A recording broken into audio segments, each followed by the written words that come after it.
What's happening, fans? Welcome to Vertical Football Podcast.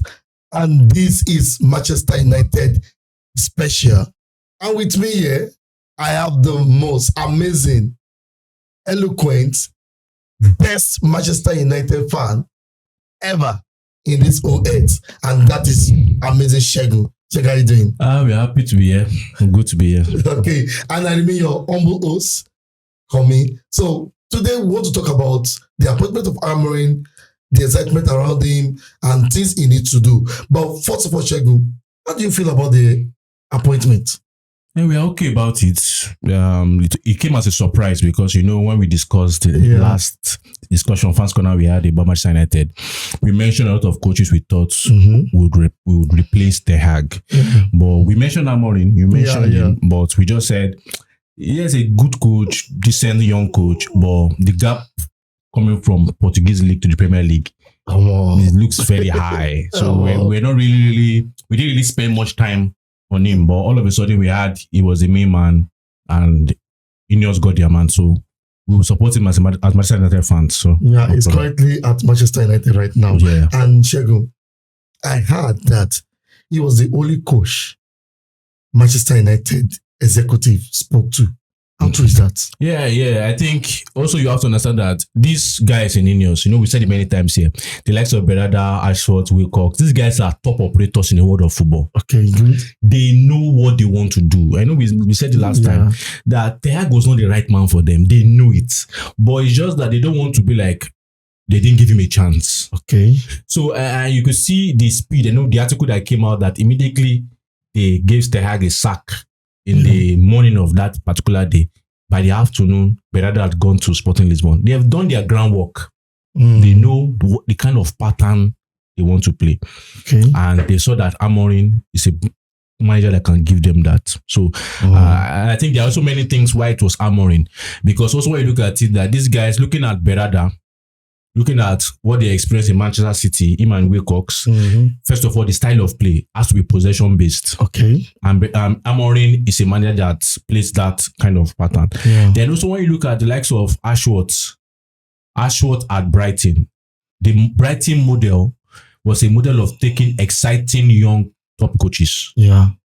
Coaches that can play exciting football. When you see, even when you look at Graham Potter, in Brighton, you look at Dzeko. You even look at this current guy that is currently there now. They like young, exciting coaches. And so, looking at even what Wilcox did at Southampton with Russell Martin, possession based. Southampton might not be winning games, but every match you watch, you see Southampton is, playing that possession based football. So that's what they wanted, and I think they've gotten their man.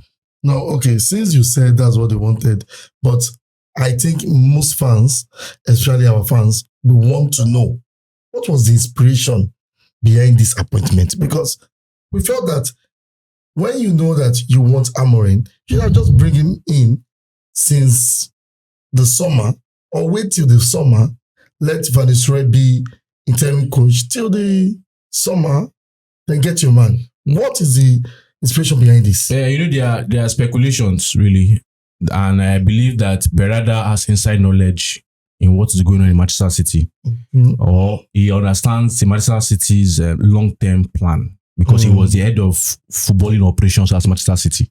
So I understand that even though he had left Manchester City for like maybe 4 or 5 months now, officially, I don't think they can easily change their long-term plan within that 4 or 5. And I believe that there is a sign to show that, with all indications, that Manchester City wanted to use Ruben Amorim as the replacement for Pep Guardiola. Yeah. It's clear, because when you look at it, there's a guy, Hugo Villaga. Yeah, he's the sporting director of Sporting Lisbon. Yeah. And now that Manchester City has already signed that guy to replace Berada in terms of footballing operations. Yeah. So there were all indications that Manchester City was just waiting for Pep to just say, it's time for me to leave. And they will go with what they call it. Because when you look at it, Tixi Begiristain from Barcelona came with Pep.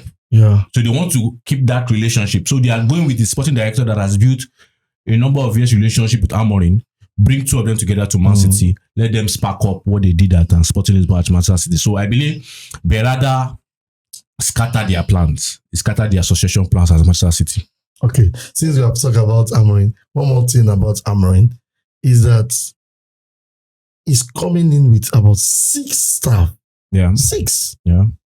Do you think Manchester United need all these 6 staff? I think we have 2 assistants, 1 goalkeeper trainer, we have sports scientists, and also fitness coach and everything.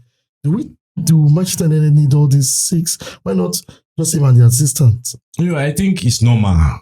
In the world of football, it's normal that any coach that has an idea, that has a philosophy, always ask people or a group of people that he trusts and he believes they can easily, they've understood his ideology and it's easy for them to replicate it wherever they go. And also a case of loyalty. I believe the reason why Van Nistelrooy was not allowed to remain was because of Manchester United fans. If you look at it, one of the mistakes that they had even made was making Van Nistelrooy his assistant. Really? Because the moment Man United fans are kind of like delusional fans. In the moment that they had that they had that Van Nistelrooy, people were already saying it even before the season had started. That I was part of them. Van Nistelrooy is going to be the next coach. People like dreams. Man United fans like dreams. So if now Van Nistelrooy played like maybe 5 games for Man United or 4 or 5 games for Man United, he won all. I think he just drew one. Like it was against Chelsea, right? Now, Man United fans just believe Van Nistelrooy is a good choice. They believe it's a good choice. So if for any reason they now find out that maybe this guy has a turbulent beginning or a tough start, you see some Man United fans start shouting that they should sack him and put Van Nistelrooy. So I believe he, in his own mind, might have wanted, but I believe the right thing is that Van Nistelrooy does not even understand the Premier League. In terms of coaching.